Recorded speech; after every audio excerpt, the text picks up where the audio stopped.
convidar você a abrir a sua Bíblia no livro de Ruth. Livro de Ruth, Dia das Mães. Nada melhor do que pregar em um dos livros. Só tem 2 livros na Bíblia que tem nome de mulher. Dos 66 livros, só tem 2 com nome de mulher. Um deles é Ruth. E o outro livro é Esther. São os 2 livros com nome de mulher e 2 mulheres extremamente importantes na história bíblica.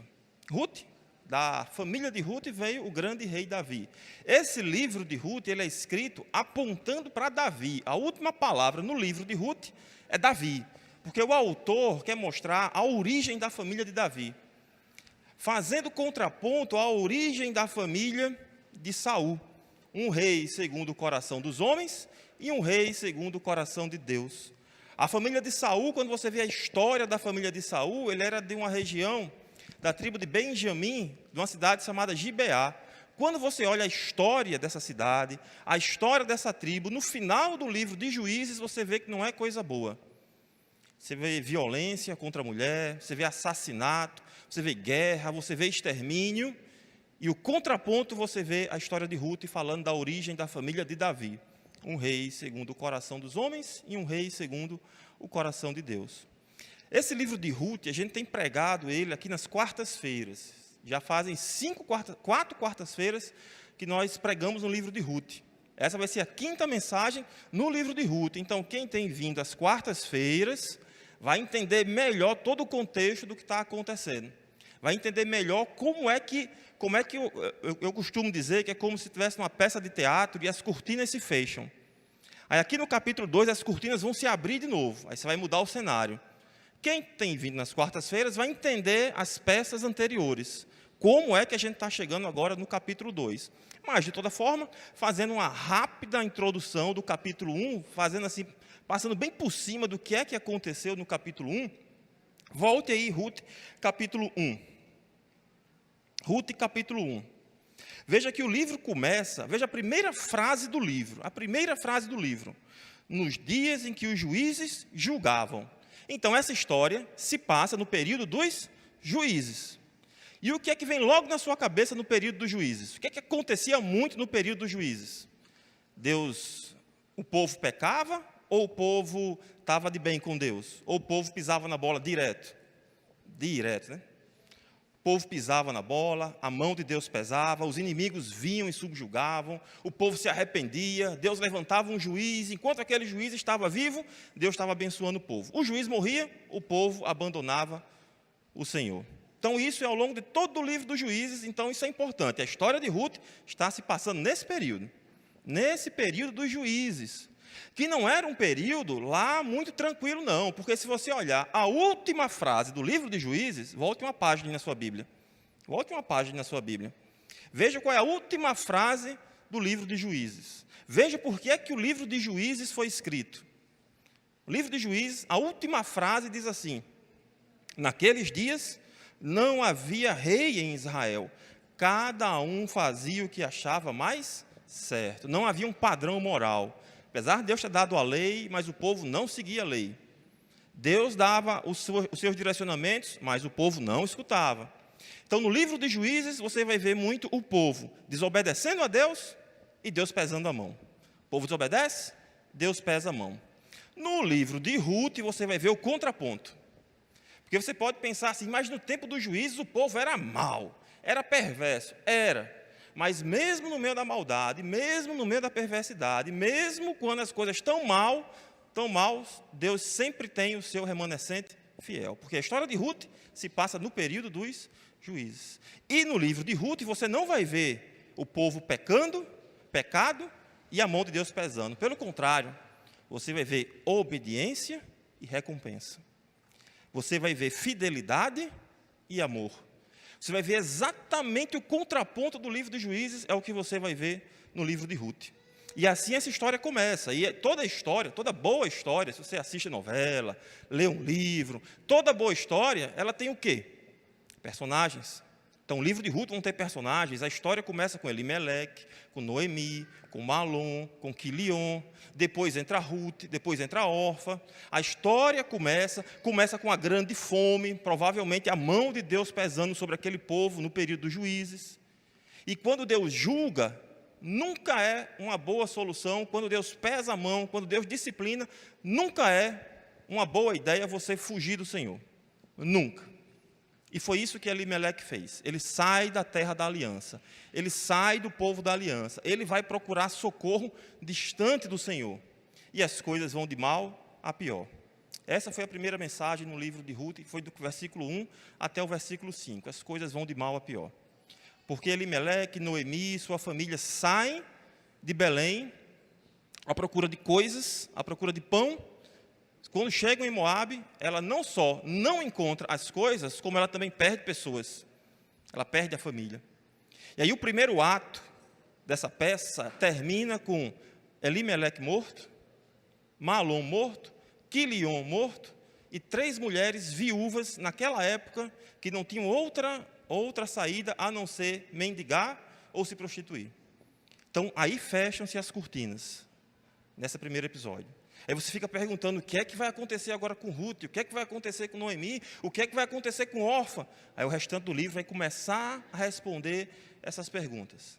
E aí continua, nos versos 6 até o 18 do capítulo 2, Deus mostrando a misericórdia dele na vida de Noemi. Noemi, apesar do coração amargurado, Deus vai mostrando graça na vida dela. Porque veja o versículo 6, capítulo 1, versículo 6. Então Noemi voltou da terra de Moabe com as suas noras, porque ainda em Moabe ouviu que o Senhor havia se lembrado do seu povo, dando-lhes alimento. Ela escutou uma notícia, Deus se lembrou do seu povo, e aquilo trouxe esperança ao coração dela. Então ela sai de Moabe e volta para Belém. Veja, o autor desse livro, ele tem um grande apreço pela ironia. Ele tem um grande apreço. Existem várias ironias ao longo do livro. E uma ironia está aqui. A ironia está em Elimeleque, que significa Deus é o meu rei, e na hora da fome ele buscou ajuda fora de Deus. Uma ironia isso. Outra ironia está, depois de Elimeleque, Noemi, a família sai de Belém, porque não tinha pão, vai para Moabe, morre todo mundo, e ela volta para Belém, porque escutou que tinha pão de novo em Belém. Então ela saiu porque não encontrou o pão, e ela voltou porque o pão estava lá. Muitas vezes a gente procura fora de Deus aquilo que você só pode encontrar em Deus. Muitas vezes a gente faz esse movimento de Noemi, esse pêndulo. A gente sai à procura de coisas fora de Deus, mas sabe que só vai encontrar a alegria completa em Deus. E assim acontece com Noemi.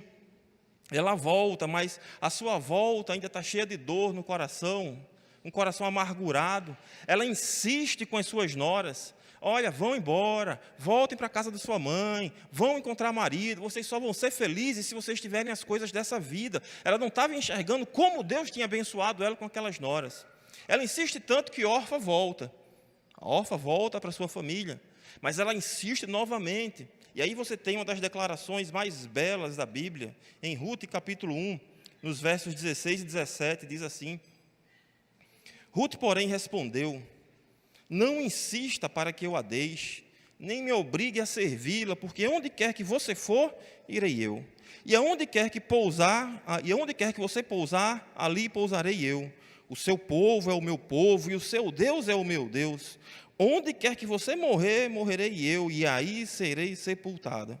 Que o Senhor me castigue, se outra coisa que não seja a morte me separar de você.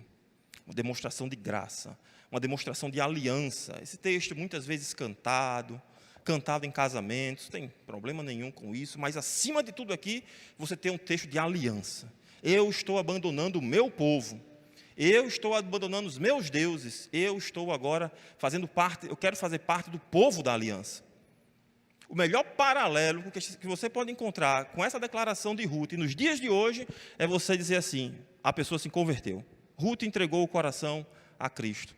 Abandonou o povo dela e agora faz parte do povo de Deus. Abandonou os falsos deuses e agora adora o único e verdadeiro Deus. A fidelidade de Ruth. E assim termina essa segunda parte. Termina com Noemi tentando de toda forma afugentar as suas noras, mas Ruth termina lá, olha, eu vou com você. Eu quero fazer parte do povo da aliança. Eu vou entregar o meu coração a Deus. Eu vou colocar a minha esperança e o meu refúgio. Guarde bem essas palavras. Eu vou guardar. Eu vou encontrar refúgio nas asas do seu Deus. Era isso que Noemi, era isso que Ruth estava dizendo. E aí Noemi não tem muito o que fazer. Ele disse, tá bom, então vamos comigo. E aí chega nos versículos. Ela chega em Belém. Toda boa história tem um cenário. Além de personagens, tem um cenário. E o cenário, você tem Belém, Moabe, e ela volta para Belém. Belém é casa do pão, significa em hebraico. E aí, quando ela volta para Belém, na época da cevada, as pessoas encontram Noemi, dizem, olha, Noemi. E Noemi diz, não me chamem de Noemi, porque Noemi significa doce, alegre. Não me chamem mais de Noemi, me chamem de Mara, porque o Senhor transformou a minha vida em amargura. E aqui, quando a derrota parece inevitável, Deus vai criar um recomeço na vida de Noemi. Não sabia ela que Deus estava criando um recomeço na vida dela. Toda aquela amargura, e era uma amargura direcionada, ela não achava que era o acaso. Noemi não achava que tinha sido os filisteus, tinha sido os moabitas, que tinha sido o acaso, que tinha sido a fome, não. Noemi tinha um endereço, um alvo bem certo para a amargura do coração dela. E esse alvo era Deus, porque veja aí os versículos 20 e 21, do capítulo 1. Ela diz, porém ela lhes dizia, não me chamem Noemi, mas de Mara, porque o Todo-Poderoso me deu muita amargura. Quem foi que deu amargura para ela? Quem é que está dizendo? Deus, o El Shaddai, Todo-Poderoso, Ele me deu amargura. Foi Ele que trouxe a amargura para o meu coração. Ela continua, quando eu saí daqui, eu era plena, mas o Senhor me fez voltar vazia. Olha, quem tirou as minhas coisas, quem matou o meu marido, foi Deus. É isso que ela está dizendo. Ela continua. Por que então me querem chamar de Noemi, se o Senhor deu testemunho contra mim, e o Todo-Poderoso me afligiu? Olha, o Senhor está contra mim. Tem aquele versículo da Bíblia, se o Senhor é por nós, quem será contra nós? Na cabeça de Noemi era o contrário. Se Deus é contra mim, e quem é que vai me ajudar? Quem é que vai me ajudar se Deus está contra? Se Deus levantou a mão dele contra mim? Quem vai me ajudar? Essa era a angústia no coração de Noemi. Veja que Deus estava abençoando ela. Ela voltou para a terra da aliança, ela voltou para o povo da aliança. Deus estava abençoando o seu povo novamente. Ela tinha a Ruth do lado dela, mostrando fidelidade, mostrando a graça de Deus, mas ela estava focando apenas nos problemas. Noemi pensava que aquele momento da vida dela era como se Deus tivesse colocado um ponto final. Noemi, você agora vai sofrer o resto da vida. Essa era a perspectiva de Noemi. E a teologia dela não estava tão errada quando ela disse, foi o Senhor que me afligiu. Porque, de fato, quem é o Todo-Poderoso? Quem é que controla todas as coisas? Quem é que controla tudo na vida?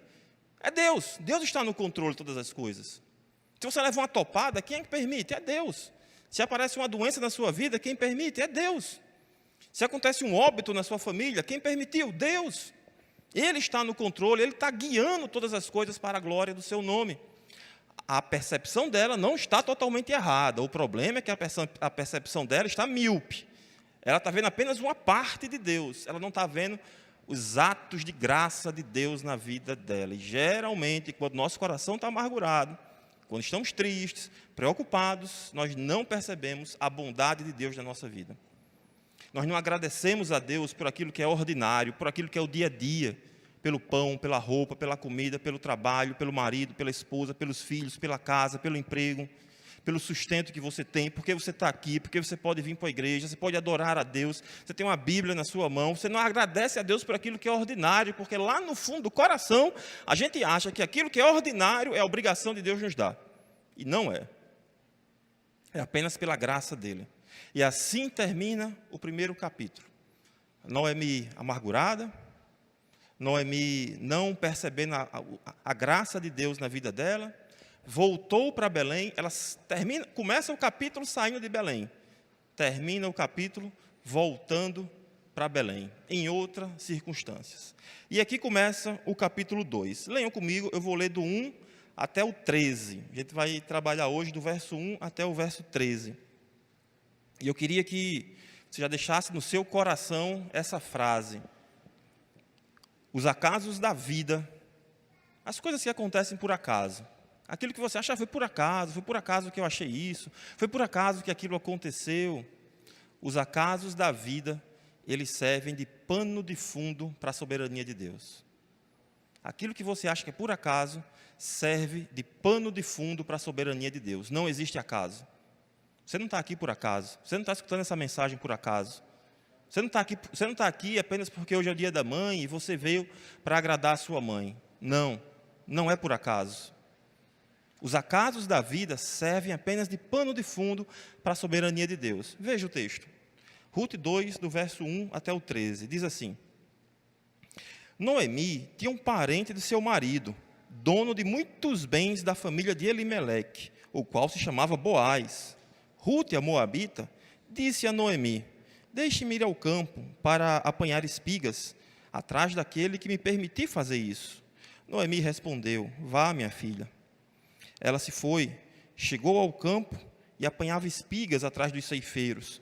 Por casualidade, entrou na parte do campo que pertencia a Boaz, que era da família de Elimeleque. Eis que Boaz veio de Belém e disse aos ceifeiros: Que o Senhor esteja com vocês. E eles responderam: Que o Senhor o abençoe. Depois, Boaz perguntou ao servo encarregado dos ceifeiros: De quem é essa moça? O servo respondeu: Essa é a moça moabita, que veio com Noemi, da terra de Moabe. Ela me pediu para que deixasse recolher espigas e juntá-las entre os feixes após os ceifeiros. Assim, ela veio e ficou aqui desde manhã até agora. Só parou um pouco para descansar no abrigo. Então Boaz disse a Ruth: Escute, minha filha, você não precisa ir colher em outro campo, nem se afastar daqui. Fique aqui com as minhas servas. Fique atenta ao campo onde elas forem colher e vá atrás delas. Eu dei ordens aos servos para que não toquem em você. Quando você ficar com sede, vá até as vasilhas e beba da água que os servos tiraram. Então Ruth se inclinou e encostou o rosto no chão e disse a Boaz: Por que o Senhor está me favorecendo e se importa comigo, se eu sou uma estrangeira? Boaz respondeu: Já me contaram tudo o que você fez pela sua sogra, depois que você perdeu o marido. Sei que você deixou pai, mãe e a terra onde nasceu e veio para um povo que antes disso você não conhecia. O Senhor lhe pague pelo bem que você fez. Que você receba uma grande recompensa do Senhor, Deus de Israel, sob cujas asas você veio buscar refúgio. Então Ruth disse: Meu caro Senhor, você está me favorecendo muito, pois me consolou e falou ao coração dessa sua serva. E eu nem mesmo sou como uma das suas servas. Vamos orar. Santo Deus, pedimos ao Senhor agora a tua direção. Pedimos graça ao Senhor para entendermos esse texto. Ilumina o nosso coração, ilumina a nossa mente. Aplica esse texto para as nossas vidas, que possamos ser pessoas melhores, mais agradecidas e atentas à voz do Senhor. Sei comigo, sei com os meus irmãos. Em nome de Jesus é que nós te oramos. Amém. Terminou o capítulo 1. Fecharam-se as cortinas, está lá Noemi, coração amargurado, sem tanta esperança na vida, achando que Deus colocou um ponto final. Ruth está lá do lado dela, dizendo: Olha, onde você for, eu vou com você. O seu Deus é o meu Deus. Vamos lá. E aí abrem-se as cortinas agora. Começa o capítulo 2. Tem logo um grande problema. Elas precisam comer. A necessidade básica, comer. E aí o texto começa, veja o versículo 1. Vou dividir aqui em 4 blocos. O primeiro bloco vai do verso 1 até o verso 3. Começa dizendo: Noemi tinha um parente, Noemi tinha um parente de seu marido, dono de muitas terras, da família de Elimeleque, o qual se chamava Boaz. O autor, ele sabe o que vai acontecer. O autor, ele sabe que essas histórias em algum momento vão se encontrar. Aí ele já dá como se fosse um spoiler. Ele antecipa um personagem, que não tinha, até o momento esse personagem não tinha entrado na história. Aí ele antecipa esse personagem. Olha, tem um camarada chamado Boaz. Ele não entrou na história ainda. Mas olha, tem um camarada chamado Boaz. Ele é um homem dono de muitas terras. E essa palavra aqui, dono de muitas terras, em alguma Bíblia deve estar assim: ele era um homem poderoso. Talvez algumas Bíblias tenham essa tradução. porque isso pode indicar também poder militar, quer dizer que de repente ele tinha um pequeno exército ao favor dele, que podia proteger as suas terras. Mas diz, olha, existia um homem chamado Boaz, e esse homem é um homem rico, capaz de comprar as terras de Noemi, e capaz de resgatar Noemi e Ruth, e é um homem muito poderoso e honrado. Então, o autor, ele dá um spoiler. E aí, ele fala, no versículo 2, Ruth, a moabita, disse a Noemi, deixe-me ir ao campo, apanhar espigas atrás daquele que me permitir fazer isso. Noemi respondeu, vá, minha filha. Se você abra comigo aí a sua Bíblia, volte um pouquinho aí, deixe marcado Ruth, capítulo 2, volte comigo para Levítico. Levítico, capítulo 19. Volte um pouquinho aqui para Levítico, capítulo 19. Levítico, capítulo 19. Veja onde é que Noemi estava colocando a sua esperança. Noemi e Ruth, onde é que elas estavam colocando a esperança delas? Levítico 19, no versículo 9, diz assim, ó, quando você fizer a colheita da sua terra, isso é Deus dando a lei para o povo. Deus está dando uma lei para o povo de Israel. Tinha saído do Egito, Deus estava dando a lei para o povo. Quando você fizer a colheita da sua terra, não colha totalmente o canto do seu campo, nem volte para recolher as espigas caídas. Não seja rigoroso demais ao fazer a colheita da sua vinha, nem volte para recolher as uvas que tiverem caído no chão. Deixa-as para os pobres e estrangeiros. Eu sou o Senhor, o Deus de vocês. Então, qual era a esperança de Ruth e Noemi? Era uma lei chamada Lei da Respiga. Se essa igreja aqui fosse um campo, então os ceifeiros não podiam colher nos cantos, nas quinas, não podia colher nas quinas, e sempre que os ceifeiros passavam, a ordem é, passam os ceifeiros profissionais, depois vem as servas, e o que ficar para trás é dos pobres e do estrangeiro. Então o ceifeiro passava, recolhendo as frutas, as espigas, as coisas da planta lá. Eles passavam. Se ele pegasse, caísse do chão, ele não podia pegar. Deixa no chão, que se caiu é para o pobre e para o órfão, para o pobre, para a viúva, deixa no chão, não pode pegar. Então passava os ceifeiros profissionais. Aí depois vinham as servas, uma segunda leva, umas servas para dar outro pente fino. E aí depois vinham os pobres, os estrangeiros, para pegar aquilo que tinha sobrado. E aí foi isso que Ruth disse. Ruth disse, deixa eu ir para o campo, vou encontrar um campo de alguém, vou ver o povo colhendo. A gente leu o texto, estava na época da colheita, estava no início da colheita, então provavelmente ela ia ver várias pessoas colhendo, e ela disse, olha, vou ver as pessoas colhendo e vou atrás de quem estiver colhendo. Aí tem uma expressão que Ruth disse aqui que é fundamental, que ela diz assim, ó, veja aí no versículo 2, ela diz, deixe-me ir ao campo, apanhar espigas, atrás daquele que me permitir fazer isso. Literalmente ela disse assim, deixa eu ir para o campo e colher espigas, atrás daquele de quem eu achar graça. Literalmente foi isso que ela disse. Deixe eu procurar o campo. E quem me der graça, eu vou nesse campo. Vou colher nesse campo. Então, ela viu as pessoas colhendo, ela ia ver as pessoas colhendo, e ia atrás daquele povo. O versículo 3 diz, ela se foi, chegou ao campo e apanhava espigas atrás dos ceifeiros. Então, ela viu várias pessoas colhendo as espigas, viu os ceifeiros, os campos não eram tão bem delimitados, ela mirou em um lá, vou nesse aqui, vou atrás desse daqui. Aí veja a expressão da Bíblia, veja o versículo 3 na parte B. Por casualidade, entrou na parte do campo que pertencia a Boaz, que era da família de Elimeleque. E o autor, como eu disse, o autor ele tem apreço pela ironia. Aqui ele usa um tom irônico. Diz, olha, por acaso, que a gente sabe que não é por acaso. A gente sabe que não foi por acaso. Quem é que está controlando toda a história? Desde o começo? Deus. Quando a gente falou, na primeira mensagem sobre esse texto, falamos sobre os personagens. E a gente viu que o personagem principal do livro é Deus. É Deus que está no controle de todas as coisas, guiando para que tudo ocorra de acordo com a sua vontade. Do ponto de vista de Ruth, foi por acaso. E o autor registra de forma irônica. Olha, ela pensa que foi por acaso. Ela acha que foi por acaso. Mas não foi por acaso. Deus estava no controle. Deus estava guiando Ruth para que ela fosse para o campo de Boaz. Aquilo que às vezes acontece, que a gente acha que é por acaso, é Deus guiando nossas vidas para onde Ele quer. Não existe casualidade para Deus. Lembra lá de Acabe, quando ele morre, que o camarada tirou uma flecha, a flecha ao acaso, e a flecha caiu exatamente na abertura da armadura de Acabe. Não é por acaso. Não foi por acaso. Não existe casualidade. E aqui importante, olhando para Ruth, é que veja que Ruth, ela não se prende ao murmúrio da vida. A sua sogra estava lá reclamando, ó vida, ó azar, Deus me afligiu, Deus está contra mim, acabou minha vida, agora é só dor e sofrimento, vão-se embora minhas noras.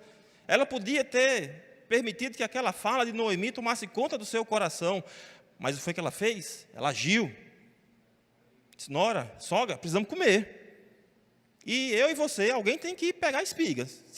Se a situação aí atrás de alguém, ou eu ou a senhora. Eu sou mais nova, então vou eu.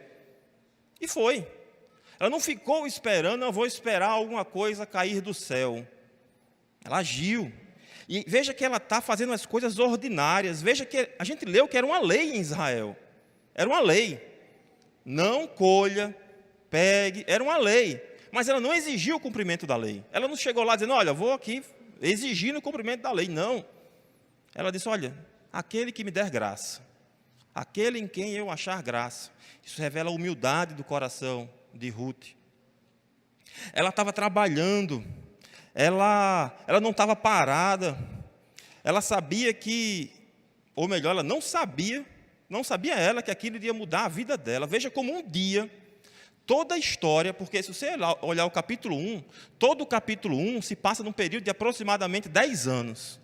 São 10 anos, todo aquele sofrimento do capítulo 1. Aqui, em Ruth, capítulo 2, você tem um dia em Ruth, capítulo 2. 10 anos no capítulo 1, um dia no capítulo 2. Um dia mudou completamente a vida de Ruth, de Noemi e do povo de Israel. Um dia. Não existe casualidade. Deus está no controle de todas as coisas. E aí, para o meu e para o seu coração, fica a lição do Senhor, olhando para a diligência de Ruth, de que eu e você jamais devemos perder a esperança de um milagre. Por mais que a situação seja difícil, por mais que a situação seja complicada, por mais que a doença seja incurável, por mais que o emprego não venha, por mais que as pessoas se coloquem contra você, por mais que o braço do homem seja pesado contra você, por mais que as coisas pareçam difíceis e impossíveis, jamais perca a esperança de um milagre. Deus pode mudar. Não sabia Ruth que só em seguir aqueles homens, de tantas pessoas colhendo espigas, fazer o trabalho ordinário, do dia a dia, fazendo o que é correto, de forma diligente, de forma humilde, ela encontrou graça nos ceifeiros. E Deus iria mudar a vida dela completamente. E assim termina o primeiro ato. E aí você chega no segundo ato, do verso 4 até o verso 7, aonde a história corta. Está lá Ruth colhendo espigas no campo de Boaz. Ela nem sabe quem é Boaz. Ela nem sabe que é parente dela, não sabe nada. Ela sabe que está ali no campo, cortando espigas. Fecham-se as cortinas, abram-se as cortinas de novo. Aí você tem agora Boaz e os ceifeiros. Aí veja o versículo 4.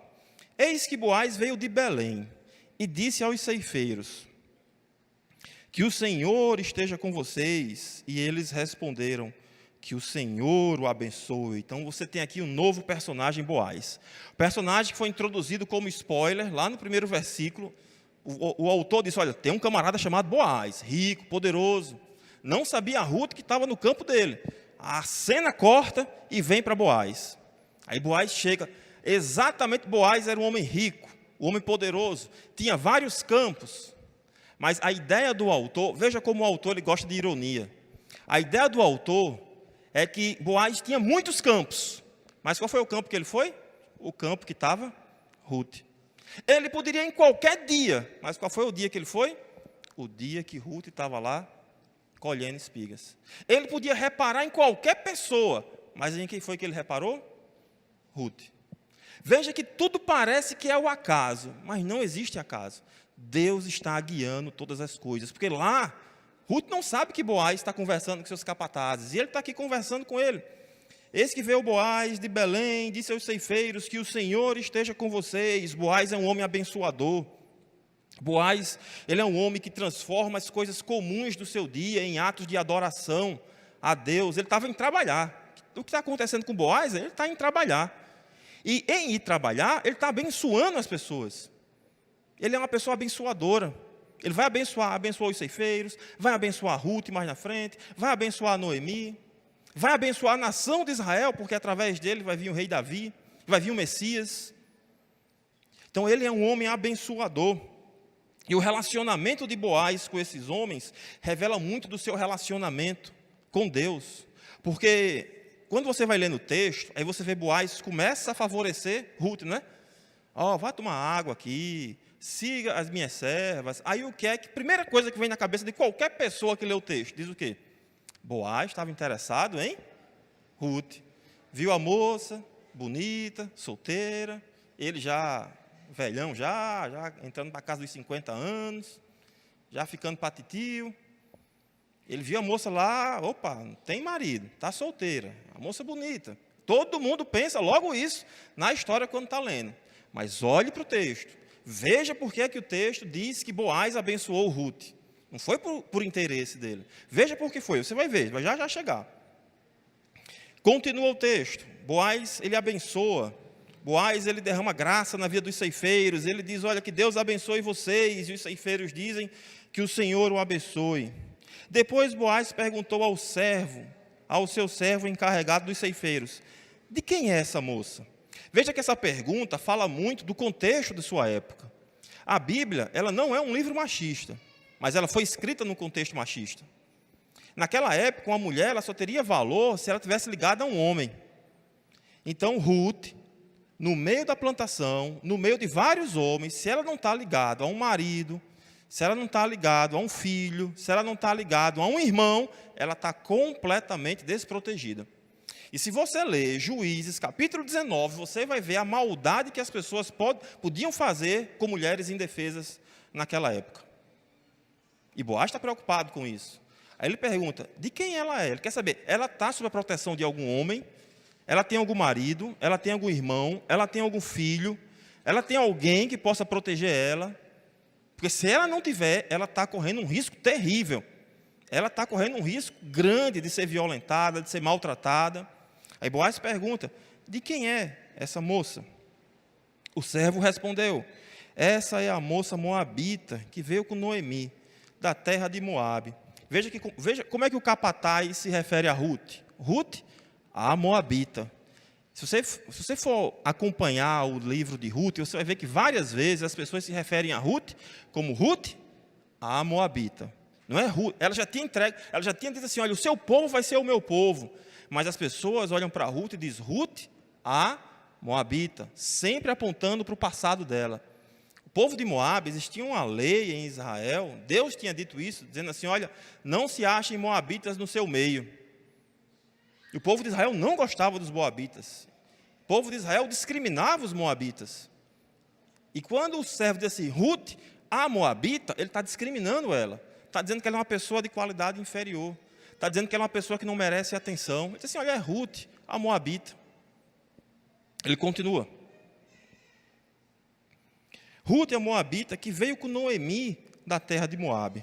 Ela me pediu para que deixasse recolher espigas e juntá-las entre os feixes após os ceifeiros. Então, veja, a ideia, os ceifeiros passando, ela estava querendo vir atrás, olha, deixa eu colher, o que for caindo, o que for ficando para trás, deixa eu colher. Talvez ela tenha contado toda a sua história para ele. Olha, eu sou nora de Noemi, nós saímos daqui. Noemi era uma pessoa conhecida na cidade, quando você lê o capítulo 1, você vê isso, que Noemi era conhecida, as pessoas se alegraram quando Noemi chegou, então conheciam a história de Noemi.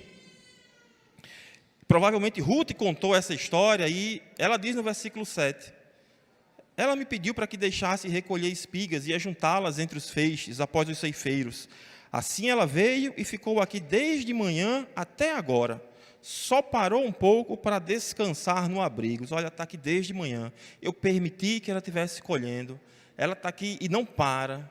é uma mulher trabalhadora. Isso aqui, provavelmente, Boaz devia estar próximo do horário do almoço. Ele deve ter chegado aqui 11, depois, se você continuar lendo o texto, os outros versículos, provavelmente ele deve ter chegado 10h30, 11 horas, 11h30, mais ou menos, deve ter chegado na plantação. E ele diz, olha, está aqui desde manhã, desde a alvorada, desde 6 da manhã, essa mulher está aqui colhendo espigas, não parou um só momento, a não ser para descansar um pouco, mas depois veio aqui trabalhando. Aí as histórias começam a se encontrar. Tudo o que aconteceu no capítulo 1, Boaz não tinha a menor noção da história de Ruth. Não sabia de nada. Sabia que, de repente, Noemi tinha voltado, mas não sabia da história. Mas agora, Ruth está ali naquele campo. Parece que foi por acaso, mas não foi por acaso. Naquele exato dia, Boaz deu de olhar aquele campo. Ele conseguiu prestar atenção naquela mulher, especificamente. Parece que o autor está querendo dizer assim, olha, é muito acaso para você achar que as coisas acontecem por sorte. É como se o autor querendo dizer para mim e para você, olha, você não tem como acreditar em casualidade, porque não tem como tantas coisas cooperarem para que tudo corra dessa forma.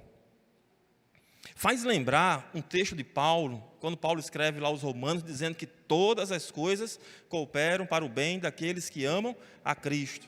Parece que está tudo confabulando para que Ruth conheça Boaz. E aí termina aqui a segunda cena. Essa segunda cena, a primeira cena está Ruth, lá com os ceifeiros, a segunda cena está Boaz, junto com seu capataz. Eles não estão se falando. Aí vem a terceira cena. A terceira cena, que vai dos versos 8 até o 10, é quando as histórias se encontram agora. É quando a casualidade se encontra. Veja do verso 8 até o verso 10. Então Ruth disse a Boaz, escute, minha filha, você não precisa ir colher em outro campo, nem se afastar daqui. Fique aqui com as minhas servas. Então, primeira coisa que chama a atenção é que Ruth sempre é tratada como Ruth, a moabita. Como é que Boaz trata a Ruth agora? Escute, minha filha. Uma palavra de ternura. Lembra, Boaz, ele é o abençoador. É aquele que derrama graça. É aquele que abençoa. É aquele que traz palavras de alívio. Então, Boaz não diz, escute, moabita. Escute, minha filha. Aí ele diz, você não precisa ir colher em outro campo, nem se afastar daqui. Fique aqui com as minhas servas. Primeira proteção que ele dá para Ruth. Fique com as minhas servas. Está vendo as minhas servas? Fique com elas. Porque se você estiver com elas, as pessoas vão ver que você está sob a minha proteção.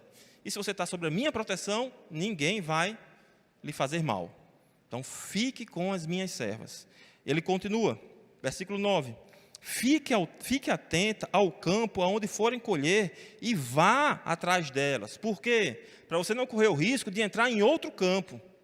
Olhe as minhas servas, se elas forem para cá, vá atrás delas. Não vá para outro canto não, que você pode ir em outro campo.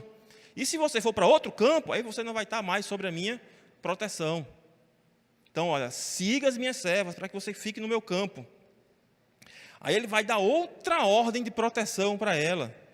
Eu dei ordem aos servos para que não toquem em você. Quando você ficar com sede, vá até as vasilhas e beba da água que os servos tiraram. Isso aqui é privilégio, porque você conseguir água potável era uma raridade naquele período. Você tinha que ter uma equipe de trabalhadores só para pegar água potável. Tinha que ir num poço, tinha que fazer um filtro, tinha que trazer, tal, botar num local específico. Não era todo mundo que tinha acesso. Então, ele dá proteção e privilégios para Ruth.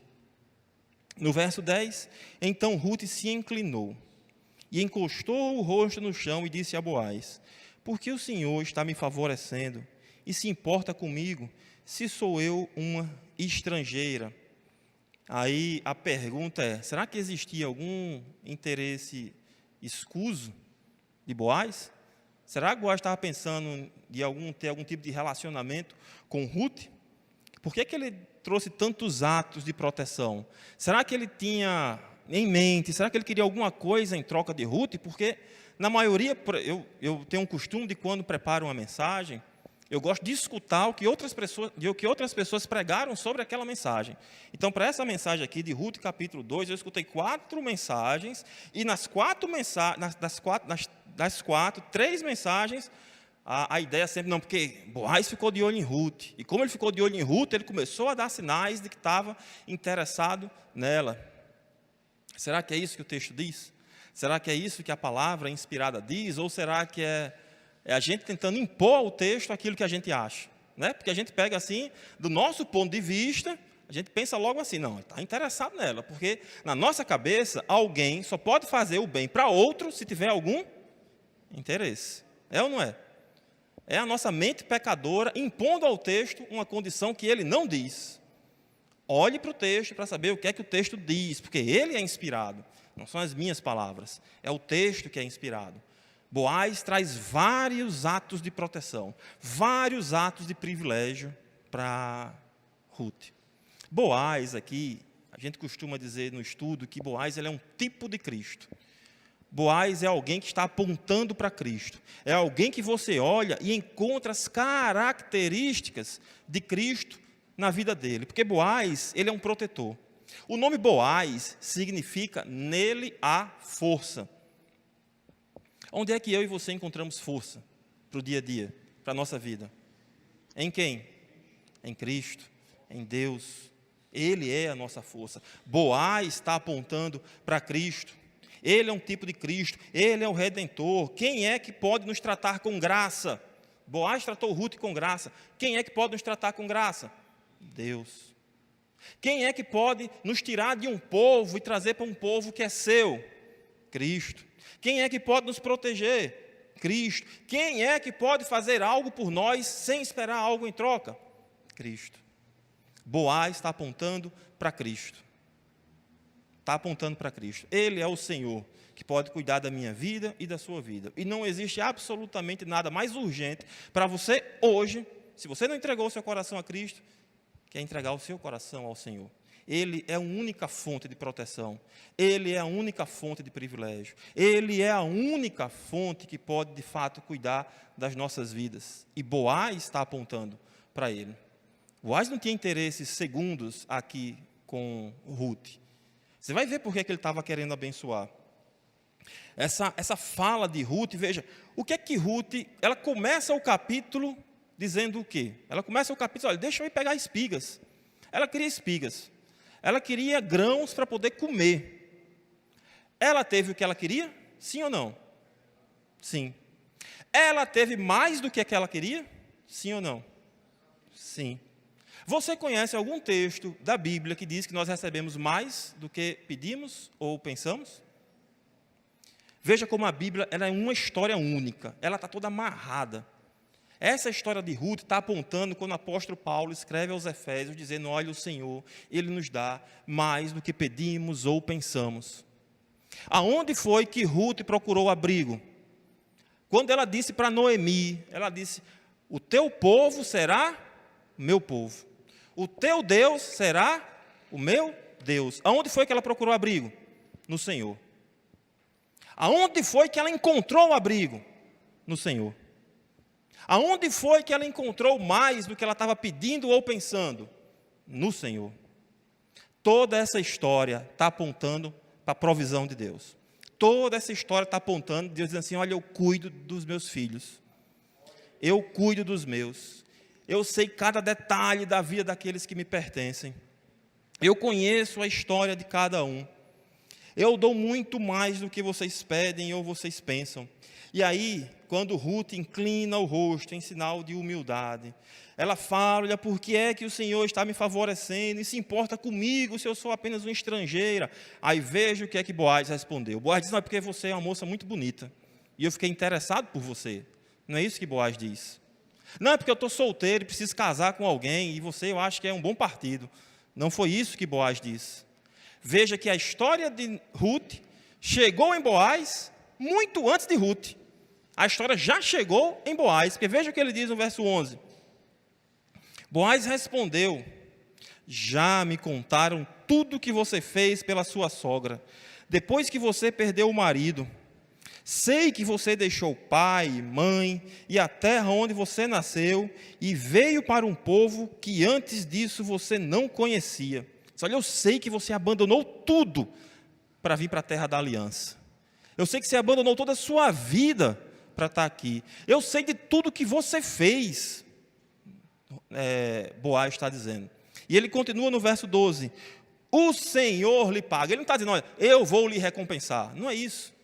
Ele não diz assim, olha, eu vou agora fazer o bem para você. Não é isso. Ele disse, olha, eu sei o que você fez. Você abandonou o seu povo e veio buscar o povo da aliança. Você abandonou os seus deuses e veio buscar o verdadeiro Deus. Você abandonou sua vida passada em Moabe e veio buscar refúgio nas asas do Senhor. Pois quer saber? Veja o que ele diz no verso 12. O Senhor lhe pague pelo bem que você fez. Que o Senhor seja com você. Que o Senhor lhe pague por tudo aquilo que você fez. Lembra que eu disse que no livro dos Juízes, essa história acontece no período dos Juízes. No livro dos Juízes, você tem pecado e Deus pesando a mão. Agora você tem fidelidade. E Deus dizendo, e o autor dizendo, que Deus lhe pague pelo bem que você fez. Ele continua dizendo, que você receba uma grande recompensa do Senhor, Deus de Israel, sobre cujas asas você veio buscar refúgio. Olha, Deus lhe abençoe, minha filha. Você buscou refúgio nas asas do Senhor, que Ele lhe abençoe grandemente. Abra comigo num texto lá em Malaquias. Malaquias capítulo 3. Malaquias capítulo 3. Malaquias. Você vai para o Novo Testamento e quando chegar em Mateus você volta, que é o último livro do Antigo Testamento. Malaquias capítulo 3. Malaquias capítulo 3, veja o que diz o versículo 18. Então, isso aqui é Deus falando que o povo, Deus iria pesar a mão sobre o povo, mas o povo iria retornar, uns iriam obedecer, outros não iriam obedecer. Depois desse período aqui do livro de Malaquias, iam ter 400 anos de silêncio, Deus não iria falar com o povo através de um profeta, mas em suas últimas palavras, veja o que o profeta diz.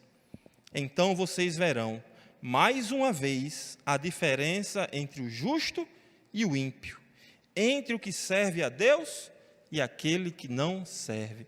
O Senhor faz distinção entre aqueles que servem e aqueles que não o servem.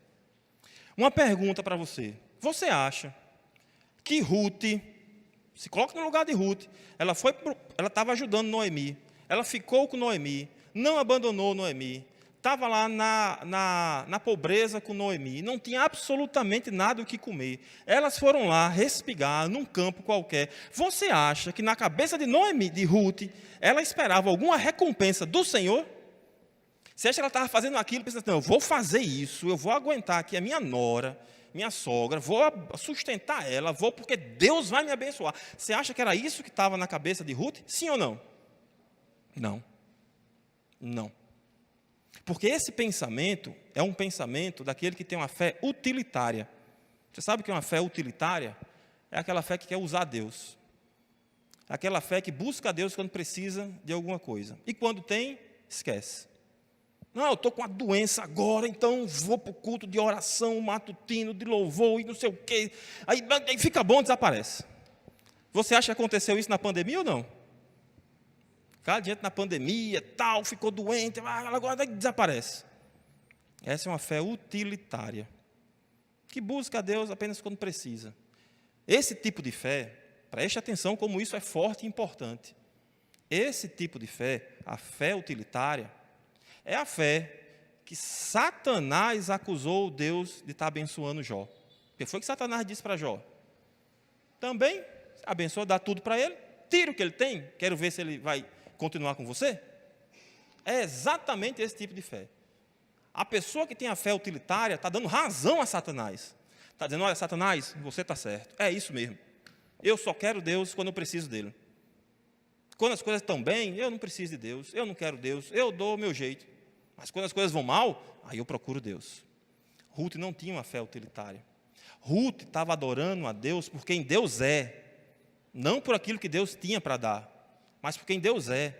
Se ela tivesse chegado naquele campo, passasse o dia respigando, não conhecesse Boaz, voltasse para casa com alguns grãos, com certeza ela iria continuar com Noemi, no outro dia ela ia respigar de novo, e assim iria seguir, porque a vida ordinária de Ruth, o dia a dia de Ruth, as coisas comuns de Ruth, todas elas estavam apontando para a vida de alguém que ama a Deus, independente daquilo que Deus tinha dado para ela. Só que Deus é gracioso, e Deus dá mais do que nós pedimos ou pensamos. Não sabia ela que ia encontrar Boaz. Não sabia ela que Boaz iria favorecê-la. Não sabia ela que seria abençoada por Boaz. Não sabia ela todo o desenrolar da história que iria acontecer. Boaz diz: o Senhor lhe pague pelo bem que você fez, que você receba uma grande recompensa do Senhor, Deus de Israel, sob cujas asas você veio buscar refúgio. Então Ruth disse: meu caro Senhor, você está me favorecendo muito, pois me consolou e falou ao coração dessa tua serva, e eu nem mesmo sou como uma das suas servas. Ruth, ela começa, quando ela sai de casa, ela diz assim para Noemi: deixa eu ir respigar, vou no campo daquele em quem eu achar graça. Ela estava buscando graça. Ela termina essa pequena história aqui, essa primeira parte da história, dizendo: você está me favorecendo muito, pois consolou e falou ao meu coração. Ela está dizendo: o Senhor me deu palavras de graça. Ela foi atrás de graça. E o que foi que ela encontrou? Graça. Buscar-me-eis e me encontrareis quando me buscares de todo o vosso coração. Clame a mim e eu responderei. Ela clamou ao Senhor com a sua vida, com as suas tarefas ordinárias, com o seu dia a dia. Ela foi abençoada por Boaz, não porque Boaz tivesse segundas intenções, não porque Boaz imaginasse o que iria acontecer depois, mas porque Boaz se sentia na obrigação de ser um canal de bênção na vida de Ruth, porque ela buscou refúgio no Senhor. Ele era um homem abençoado, ele era um homem rico, poderoso, ele tinha recebido a bênção do Senhor, e ele se sentia na obrigação de ser canal de bênção na vida daquela mulher. Olha, eu tenho que ser canal de bênção na sua vida, minha filha. Siga as minhas servas. Eu já dei ordem para os meus servos para que ninguém lhe moleste. Tome da água que os meus servos estão tirando. Você encontre graça, que você encontre graça, porque você buscou refúgio nas asas do Senhor. E que o Senhor derrame da graça dele na sua vida. Ela começa o dia buscando graça. Ela termina aquela manhã, o dia não terminou, o dia vai terminar quarta-feira à noite, na mensagem de quarta-feira à noite, esse dia vai terminar. Mas chegou ali na metade do dia, ela já encontrou aquilo que ela veio buscar. Eu quero encontrar graça. Ela já encontrou graça. E encontrou mais do que aquilo que ela estava esperando. Deus tem derramado da graça dele sobre nossas vidas, meu amado irmão. Busque refúgio no Senhor. Busque o Senhor não por aquilo que ele pode dar, mas por quem ele é. Busque o Senhor nas coisas ordinárias da sua vida, no seu trabalho, na sua casa, no tratar do seu marido, com a sua esposa, com seus filhos, no colégio, na rua, nas suas conversas, nos seus negócios. Adore a Deus nos lugares ordinários da sua vida, que você vai ver o extraordinário de Deus acontecendo. Foi assim com a vida de Ruth, foi assim com aquela que começou o dia buscando graça, e já encontrou a graça que ela estava buscando. Os acasos da vida, tudo isso na cabeça de Ruth podia ter sido um acaso, por acaso, mas os acasos da vida servem apenas de pano de fundo para a soberania de Deus. Como Deus está agindo. Você não está aqui por acaso. Você não fez absolutamente nada hoje por acaso. Você está escutando essa mensagem, não é por acaso. Se o Espírito Santo de Deus está incomodando o seu coração, não é por acaso. Não existe casualidade. Existe a soberania de Deus sobre nós. Finalizando, esses 13 versículos, eles nos ensinam que eu e você jamais devemos perder a esperança do milagre. Não perca a esperança do milagre. Não sabia Ruth o que iria acontecer naquele dia. Ela não tinha a menor noção do que iria acontecer naquele dia, mas Deus mudou 10 anos de dor e sofrimento em um dia. Em um dia, Deus mudou completamente. Então, eu não sei qual é a luta que você tem passado, a dificuldade, eu não sei qual é a aflição que está no seu coração, mas não perca a esperança de um milagre. Nós não servimos ao Deus pequeno, fraco. Nosso Deus é aquele que era, que é, que há de vir, que com a palavra do seu poder, Ele criou todas as coisas, que a Bíblia diz que Ele tem toda a criação na palma da sua mão, que Ele fala e acontece. Então, se de repente a sua luta é muito grande, se há uma doença, se há um desemprego, se há uma aflição no seu coração, clame a Deus. Não perca a esperança de um milagre. Outra coisa, assim como Boaz aponta nesse texto, seja uma pessoa abençoadora, que os seus lábios tragam palavras de graça, que você seja uma pessoa que abençoe outras pessoas, que através da sua vida as pessoas glorifiquem a Deus, que através da sua vida as pessoas glorifiquem ao Criador, que as pessoas conheçam a Cristo antes mesmo de lhe conhecerem, apenas por conhecer o seu procedimento. Seja uma pessoa abençoadora, não perca a esperança de um milagre, seja uma pessoa abençoadora, adore a Deus nas coisas comuns da vida, naquilo que é ordinário. Busque a Deus por quem Ele é, no dia a dia. Você não precisa de algo extraordinário para adorar a Deus. Adore a Deus na vida comum e você vai ver Deus fazendo algo extraordinário. E por fim, busque refúgio no Senhor. Busque refúgio nas asas do Senhor. Assim como Ruth, a moabita, que não era mais Ruth a moabita agora, era Ruth, a filha de Deus agora. Busque refúgio no Senhor. Busque refúgio naquele que pode cuidar da minha vida e da sua vida. Busque refúgio em Cristo. Amém? Amém. Louvado seja Deus. Vamos orar? Nunca perca a esperança de um milagre. Seja uma pessoa abençoadora. Adore a Deus por quem Ele é, nas coisas comuns da sua vida.